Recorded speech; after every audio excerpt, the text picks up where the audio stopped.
Eu não conheço ninguém que deu muito certo que trabalha pouco.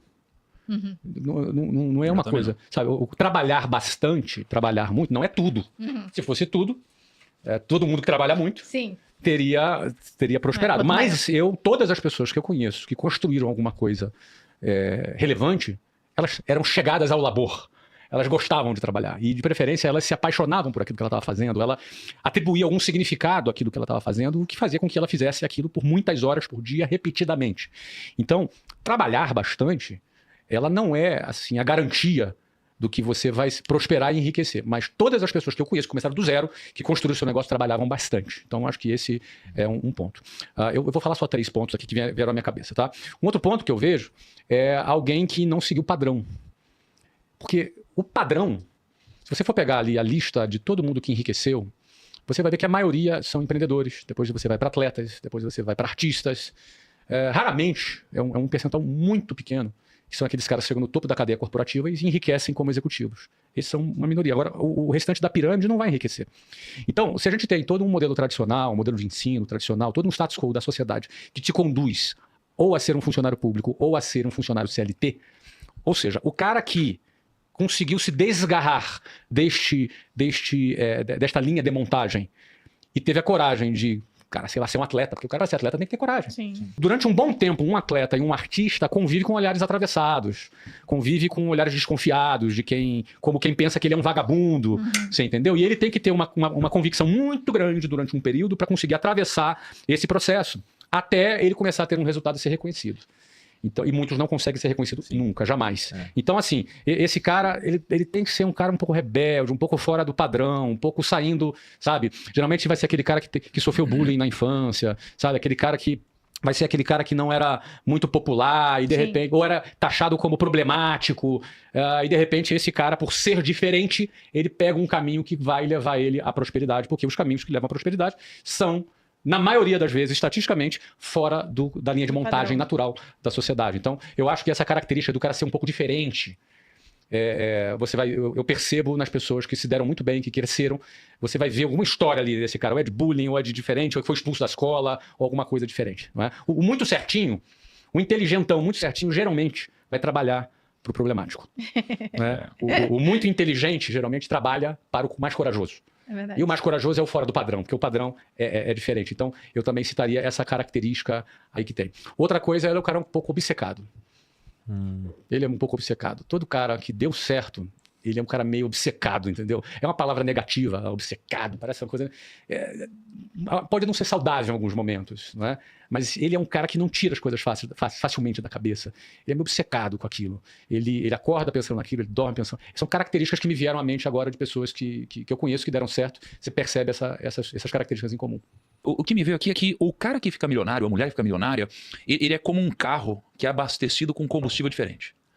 Então, assim, o combustível de quem fica milionário é diferente. É a mesma pessoa, mas ele é abastecido com combustível diferente. E eu acho que quem fica milionário no Brasil é alguém que é abastecido com ódio, raiva ou uma obsessão e muito tesão, assim, por alguma coisa. Eu acho que essa pessoa fica rica. As outras pessoas, na minha opinião, elas têm muito mais dificuldade de atingir algum resultado muito diferente. Por quê? Porque se a gente for olhar sob a ótica de uma pirâmide financeira no Brasil ou no mundo, você sempre vai ver que no topo da pirâmide você tem poucas pessoas muito ricas e você tem uma base da pirâmide com muita gente que não tem um grande patrimônio. O que a gente enxerga numa pirâmide dessa? A gente vê que a minoria vai chegar num grande resultado. Mas a maioria pensa da mesma forma. Então, para essa pessoa ter um resultado diferente das outras, ela vai ter que fazer alguma coisa diferente das outras. E para ela fazer alguma coisa diferente das outras, ela vai ter que se fazer perguntas diferentes das outras. E ela vai ter que criar afirmações também diferentes das outras. Então, para mim, quem de alguma forma fica milionário é quem faz a segunda pergunta.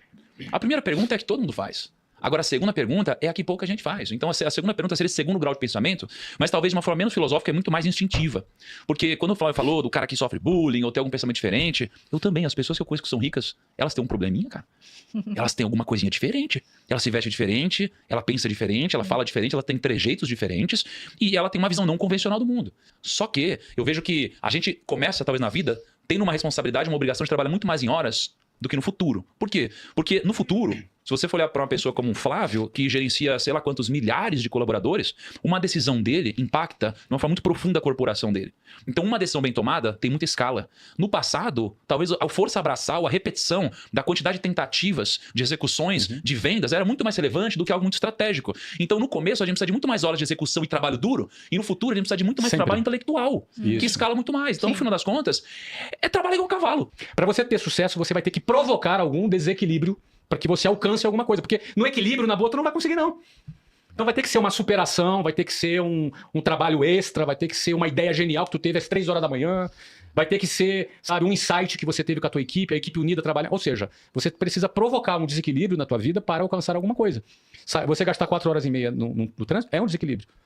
Então, acho que isso desmonta muito, isso que o Thiago está defendendo, eu concordo com ele, desmonta muito esse mundo ideal do equilíbrio, que pode, inclusive, frustrar quem assiste isso, porque, cara, é inatingível. É inatingível, né? A pessoa que constrói patrimônio ao longo da vida, ela tá pensando em mais do que, cara, vou fazer um negocinho aqui e vou ganhar um dinheiro. Você, por exemplo, não pensou só em ganhar um dinheiro com venda, você quis criar um negócio. E aí depois você foi pra visão do equity, de fazer esse negócio ter valor de mercado, para que ele possa ser vendável. Aí você vendeu, aí você comprou de novo. Aí você foi fazer outros negócios. Sempre com essa visão de que, olha, eu vou ganhar um dinheiro aqui, mas o principal tá no valor da empresa que eu tô criando. Ninguém vence esse jogo pensando no curto prazo.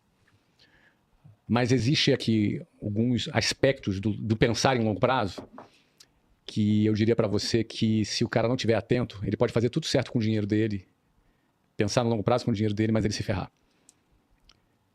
Por exemplo, uma boa fórmula para ficar pobre: divórcio. Para ficar muito pobre, o segundo divórcio. Então, um jogo de longo prazo é um jogo de quem não negligencia o casamento dele. Se ele decidiu se casar. Se ele resolveu se casar.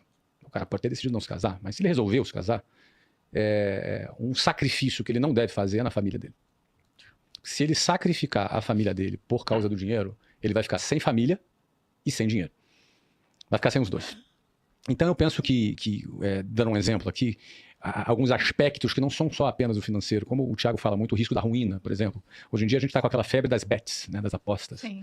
O que eu recebo de mensagem de mulheres desesperadas falando que o marido está devendo para idiota por causa de aposta. Toda caixinha que eu abro tem alguma coisa, alguém se lamentando muito, o que fazer agora que eu estou devendo tanto, etc. E tal. Se o cara vai para o caminho da aposta. Cara, não basta o cara ser brilhante, para ganhar dinheiro e ser um bom gestor do dinheiro dele, se do outro lado ele vai cair no vício, ele vai cair na droga, ele vai cair em negligenciar a família dele. Então, eu não estou nem defendendo o aspecto moral dessas questões, estou defendendo o aspecto financeiro dessas questões. Sendo pragmático. Não é? Cuide bem da sua família, independentemente se você acredita que seja moral ou não, mas é uma boa decisão financeira. Não jogue, não se envolva com drogas. O que eu conheço de gente alcoólatra hoje em dia é porque o cara não sabe que é alcoólatra. Se o cara bebe todo dia, ele já é alcoólatra. E ele não sabe que é alcoólatra. Ele acha, não, eu bebo todo dia, mas eu não sou alcoólatra. Não, é alcoólatra sim, senhor. Porque a quantidade de álcool que vai entrando no seu cérebro te torna alcoólatra se você ingere álcool todos os dias. Isso é a medicina que fala, não é a minha opinião. Então, esses aspectos da vida, eles cuidar desses aspectos fazem parte do jogo de longo prazo.